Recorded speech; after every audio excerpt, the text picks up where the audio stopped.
talk and sports station of the nation. Welcome to the Role Model. As you know, on this show, we bring you exciting stories of people from all walks of life. People who have challenged limitations, who have braved the odds and surmounted mountains, to achieve success. And as well, people who have or who are doing something significant or something worth, talking about or indeed emulating. These indeed are the role models. And this morning on the show, I have an exciting guest that we will meet in a jiffy. His story is an amazing and interesting one that will interest everyone this morning. And I'm sure we'll gladly have a nice time, this morning. Now, my guest this morning is a famous Nigerian stand-up comedian. He's an actor, a master of ceremony, and also an events planner and a TV host. He came into the limelight following his success at the AY Open Mic competition in 2006. He's also the founder of I Must Laugh Show. Now, he went to his primary school in Okitipupa, Ondo State, from where he proceeded to Ekiti State Government College, formerly called Unity Secondary School, where he had his junior secondary education. And then he went on to Lagos State, the Methodist Boys High School in VI, Lagos. And of course, he bagged a degree in computer studies at the Lagos State Polytechnic. He has won several awards, including the Best Comedian of the Year, of the City People Entertainment Awards. He also won the Best Actor in Comedy at the Nigerian Comedy Awards, and also the Most Promising Comic Act to watch at the Headies Award. And interestingly, he's also a popular, actor in the famous TV show, soap opera called Hustle, where he is popularly known as Oshere, an interesting act, you would say. Ladies and gentlemen, my guest this morning is no one but Lawrence Oluwaseyi Aletile. Did I call it right? You try. Aletile. Aletile. What does that mean? It means night has not come. That's the literal. Okay, in your dialect, right? Okay. Seyi Law, good morning. How are you doing today? I'm doing great. Great to have you on the studio this morning. Now, a lot of people don't know your real name. As a matter of fact, until now, I didn't know your real name. I had to go research, to get that name. So Seyi Law, according to you, you took part of the Oluwaseyi and then the Lawrence and made it together. Part of the Oluwaseyi. I love when they pronounce the name. Okay, Oluwaseyi. Yeah.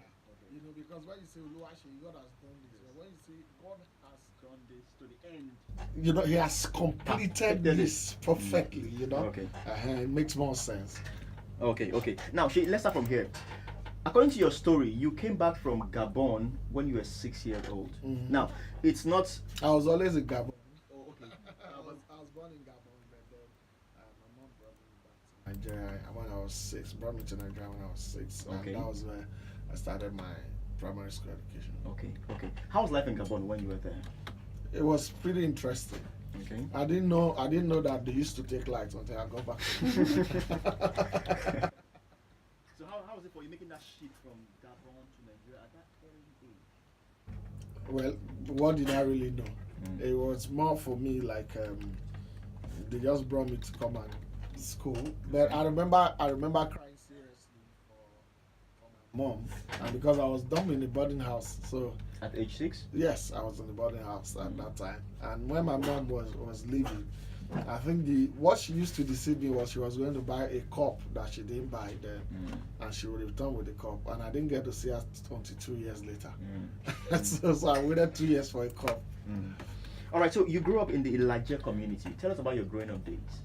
Because I was in the boarding house, I wasn't always home. So I always come home during the holidays. So it was partly in Bokoda and Lagos. Okay. So I spent a lot of time with my uncle, who took care of me. He was my guardian. He was always there for me. And when you don't grow up with your parents, it's a lot of things. It's a different ballgame entirely. I remember I started cooking as early as when I was about 8. Wow. Started making about from 8, and then I experimented my first soup when I was about 8 and a half. How did it come out?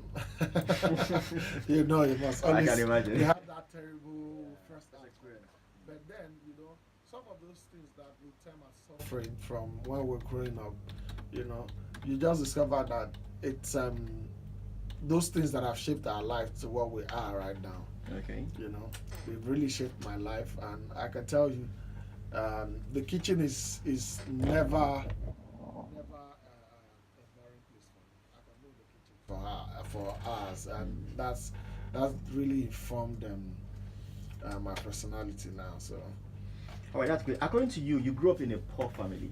You sold fish at Makoko. You worked in a factory as a casual worker. You ran a business center. Tell us about those experiences. yeah, you know, in 2001, I believe a lot of people can still remember when they had this financial crisis with uh, Savannah Bank. Okay. You know, it was around the time when I just rounded up my secondary school education. So my mom had lost money in Savannah Bank. So even when I got admission to study medicine, I couldn't go because of that situation. Because there was no money to further the education. And then, my mom had she's lost money in Gabon, so she relocated back to Nigeria at that time. And I had to join her for the upkeep of the family because I'm from a very heavy polygamous home. Okay. My dad is married to 6 and he has about 44 children. Wow. I know. Wow. And so I had to start selling fishes with my mom. I'll go to Makoko, buy the fish, I put it on my head. This fish we call kote fish. The small ones. Okay. We don't buy the big ones. We come, I had to put it on my head from Makoko, crossed over the Third Mainland Bridge to Abeokuta Street in Ebutemeta. Wash the fish, salt it, then fry, and then I had to hawk around. Wow. And as at that time, I had finished secondary school. So, it comes with a whole lot of shame. Yeah, all the girls looking at you. Yeah, around the neighborhood. But then, I'm doing something for my mom. So, I didn't really bother about it. And at the point, I decided, okay, it was time to work. First, I got a job at a telecoms company where they sell phones and all those charge card and all this stuff. Okay. And I was earning 5,000 in a month. And I had to go from Evitemeta to Nepal. What year was that? That was in 2003. I had to go to Nepal. 5,000, and I remember transportation and everything was about 2,300. So I'm left with about 2,700 for 5 of us at that time. Wow. To feed on in a month. I tried my best, and from there I got another one, a casual job at PZ. Okay. And then it was 4,000 every 2 weeks, which was much better than like 8,000 than the previous 5,000. And I was doing that I did that till about 2000 and because I started in 2004, so I did that for about 6 months. Then eventually I was able to put money together, and I went to Relay to stay with my uncle, and we started a business center where I was making phone call at the Relay bus stop. My brother was able to make the arrangement. We got a place at the Relay bus stop, and my normal office, my yellow umbrella, with my seat and my table. And from there, when I closed, you have to leave early at that bus stop for 5:30. As early as 5:30, and you don't close until about midnight. And one night I went back home, and we saw a movie at home, and I cracked a joke around the movie we saw, and that was how my cousin was very impressed. He knows I'm always joking. I said, that people are actually making money from this stuff. And that was how he encouraged me to do comedy, and he took me to the first church where I performed for the first time. And like they say, the rest is history. Now, in 2006 came your breakthrough when you put in for the AY open mic. Tell us about that experience. Most of the time, I don't usually want to credit my breakthrough to just the AY life. Okay. Because there is a process that started the journey to the AY open mic. Okay. And that was because after I performed at that first place in 2005, August 2005. As a comedian, I've been doing MCs in secondary school and cracking jokes and all that, but that was the first time I was introduced as a comedian. And from there, I got an offer for a job, and at that job, I met Emeka Smith. Okay. Emeka Smith was impressed with my performance, and he said, "Come, let's go MC this event together." That was quite unbelievable for me. Somebody who was meeting me for the first time and decided to offer me a part of his job. And we did it together. And from there, he invited me to his church. And I won't forget that day. I had to trek from Ibutimeta to Thomas Anima Shao in Surulere. And, I was on the road trekking for about 3 hours. Wow. And by the time I got to that place, Emeka had taken me to meet some of his other colleagues that they put the event together. It was a church program that they put together. And when he took me there, my trouser jumped that time. And the palm slippers that I was wearing, it was only the palm that was remaining. The slippers are already gone. And then when he took me there and he said, this is the boy that I told you guys about. He's very funny and the other guys looked at me like, no, Emeka, our church is too small than this now. Why would you bring this? We can't allow this guy go on our stage now. And on the altar now and all those stuff. And then Emeka said, let me give him shoe. And he went to borrow shoe from one boy they call Exod. But the shoe was tight for me. And I remember Soso Soberekon, who was formerly with 5-Star Music. Okay. Was a member of the church. He was pretty known then because he had done some jobs and other stuff. And he had started the event and they were going to do something, but there was nobody to call. And he said, let's just use this guy to start the show. And I remember their guest comedian name was Jedi. And when he said, let's just use this guy to start the show, I decided to seize the opportunity. And when they introduced me to start the show, I'll never forget, I had about 4 standing ovations in between my performances. Wow. And at the time that I dropped the mic and I said, thank you very much, that my name is Seyi Easy. That was the stage name I used then.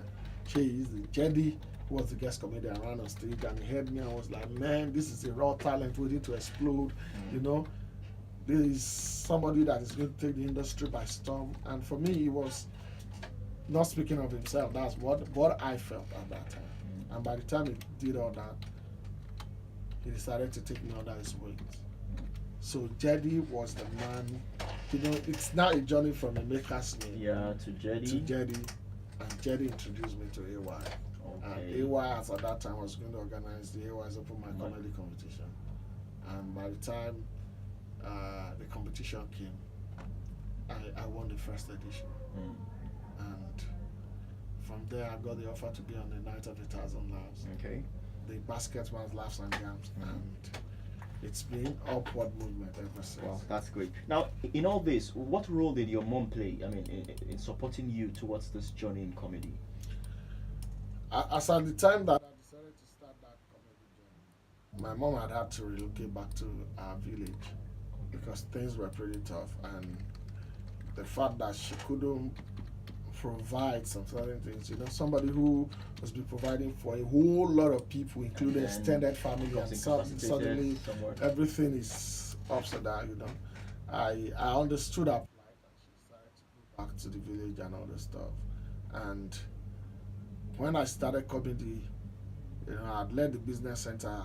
My uncle was angry that I was leaving the business center, that so something uncertain. Uncertain and all this stuff. And he called my mom, and by the time my mom came, then I was trying to keep dread, and my mom came, and my mom was like,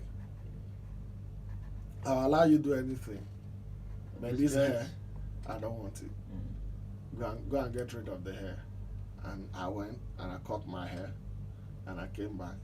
And she said terrible stuff, that they said different things, but that she knows her son. And that the only thing that she'll tell me is, if I'm sure this is the path you want that to take. I want to follow this path, that I should make sure I give it my best, and that I should just stay out of trouble. I shouldn't want any unhappiness. And those, for me, those words meant a lot. I love my mom so much. She's done too many great things that I've seen. And seeing her suffer at that time, I was quite emotional. So I decided that I was going to make her happy. And I just thank God that comedy afforded me the opportunity to be able to do the little that I'm doing right now. Oh, that's great. Now, looking back, would you say you have regrets that you never studied medicine? Looking back. No, because I hate to regret. Okay. I hate to put things within me that will pull me back. Mm. If I had the opportunity, I probably would still go study medicine. Okay. If I have the opportunity now, you know, I probably want to put some certain things in place, and probably I don't mind. I love to still study medicine. I don't mind how long it will take me to achieve that. I love it. I I wish I was a medical doctor, you know. But then, like they say, learning doesn't stop. Okay. You know, after I started comedy and I started making money, I decided, okay, let me get a degree, and I did diploma. I had diploma ND at computer science at Lagos State Polytechnic, and I said I wasn't just going to stop there. I afford myself the opportunity of self-development, increase my capacity in terms of learning, and so I took a course in advanced human resources, advanced diploma in human resources, you know, and with the London Academy Business School. And after that, I did HSC, level 1, level 2, level 3 with the Chartered Institute of Environmental Health UK from a school here in Nigeria that is affiliated to them. Okay. And I have my certificates on that. And then I also did management consulting. And I'm an accredited management consultant with UK and Canada, US and Canada. So for me, it was more about increasing my capacity. It was, for me, not sitting and what you know, trying to learn more and know more, you know. And we keep learning every day. Definitely. I want to lay my hands on everything I can lay my hand on as long as my time permits me. Okay, that's great. Now, let me take you up on one of the statements you made some time ago. You said that you suffered serious inferiority complex growing up. What's accounted for that? Yes, that's because one, I didn't live with my parents, and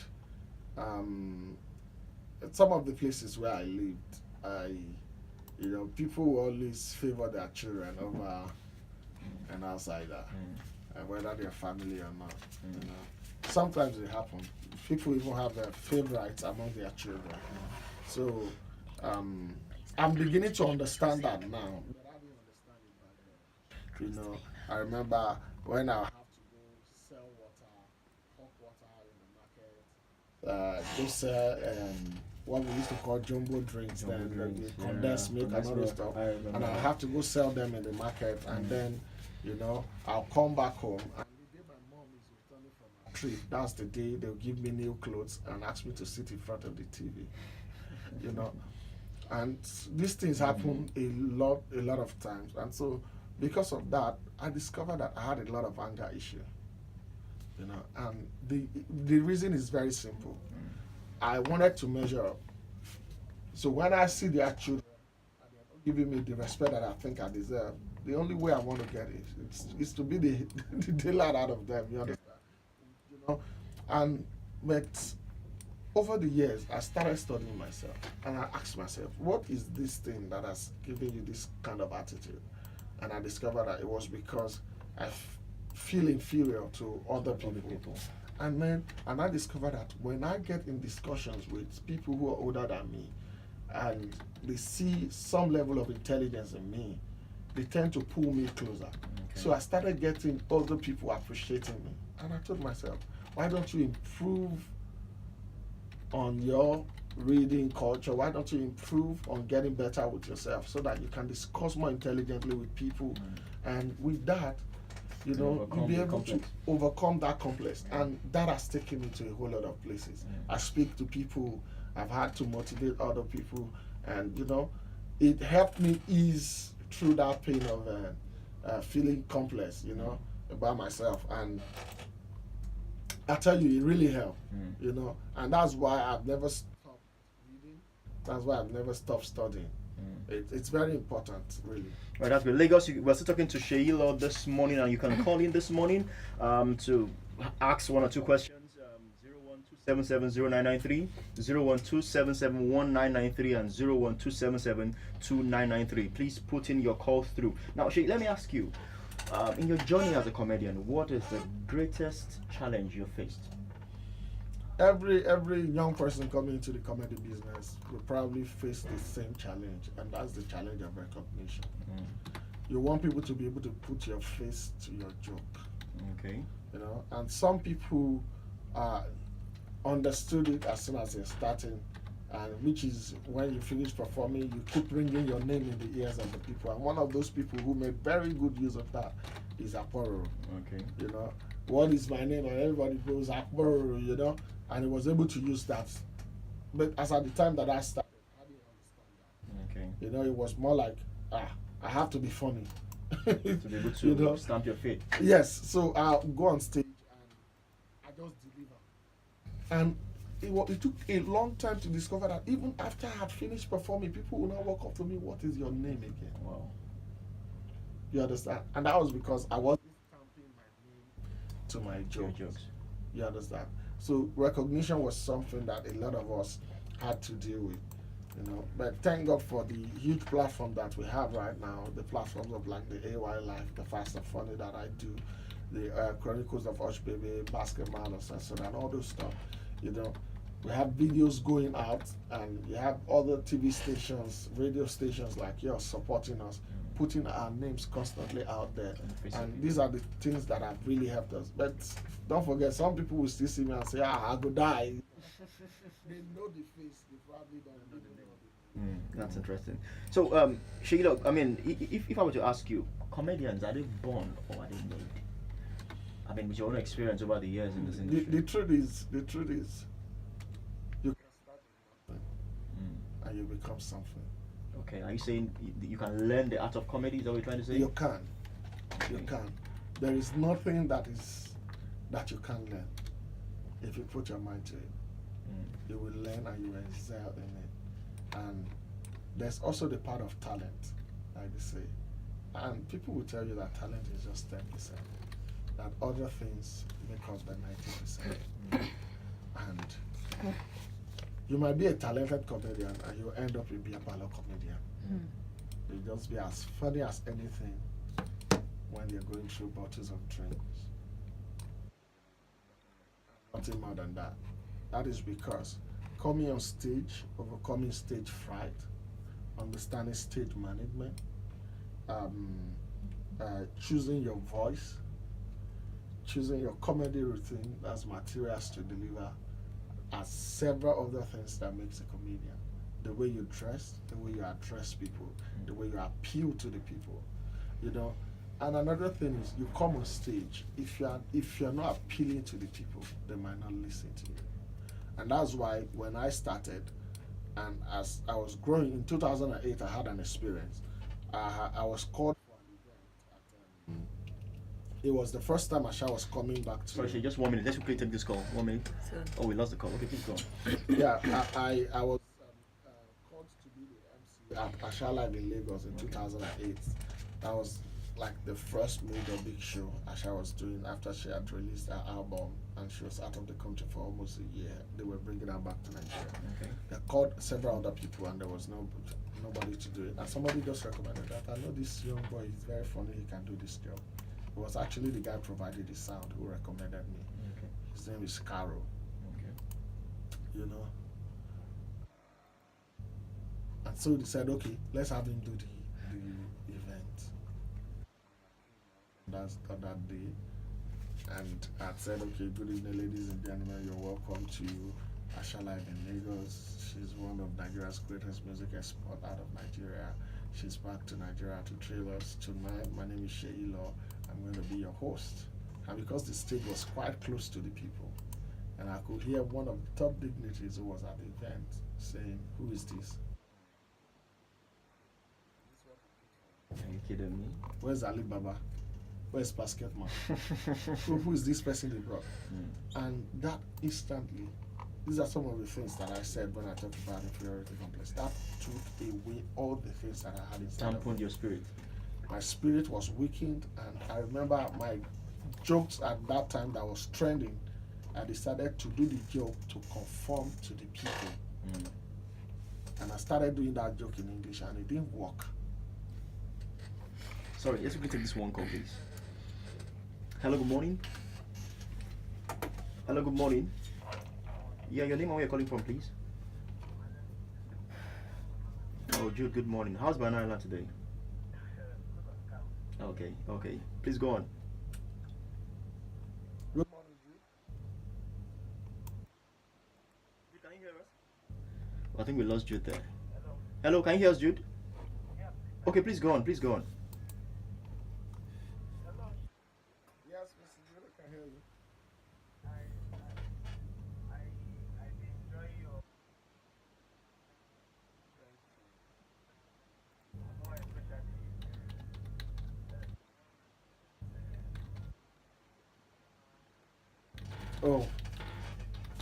Oh, calamari and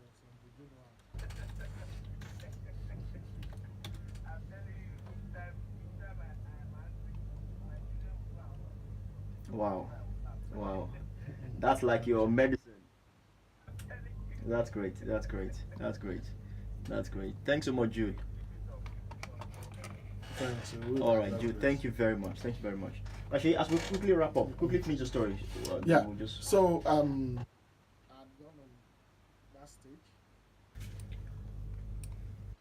So I've gone on that stage, and after that issue happened, you know, people didn't really laugh, and then I had to go back. I had to go back and you know, backstage. I introduced the first act to perform. I had taken my cousin who introduced me to comedy at that time to that event, and my cousin sat in the audience.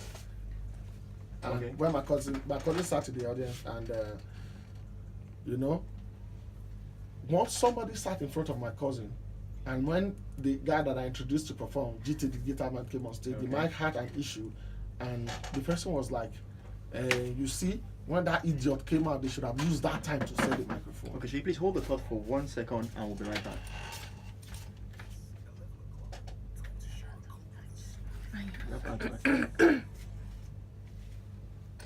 All right, please go on, Shay. Now, you know, and when my cousin said, the guy said, when that idiot came out, they should have used that time to set the Are you microphone. kidding me?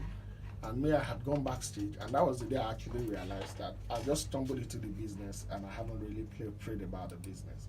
If this is what I was going to do long term and all that, I was just flowing, you know, going with the flow, and just enjoying the fact that people were beginning to know me and other stuff. But then I didn't really think to myself, what is my long term goal in this business? Well, how am I going to achieve what I want to get in the business and all that? And I remember that day I prayed, and then the thought dropped in my heart. It was like, okay, if you go to the bank and you want to collect money, despite the fact that it's your money, you have to present a check. And then the teller had to sign on the check and do some things to give you your money. And you don't get to tell the teller that this is how you address my check, to give me back my money. So I thought to myself, only the owners of the bank tell the bank as the tellers what to do to be able to give you your money. And I said to myself, these people are paid for this show. The owners of the show had contacted me to entertain them, and that is what I'm going to do.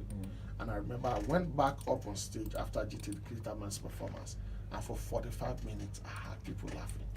And my confidence so grew that at one point I walked into the audience and I was like, so I thought you people weren't going to laugh. People were laughing.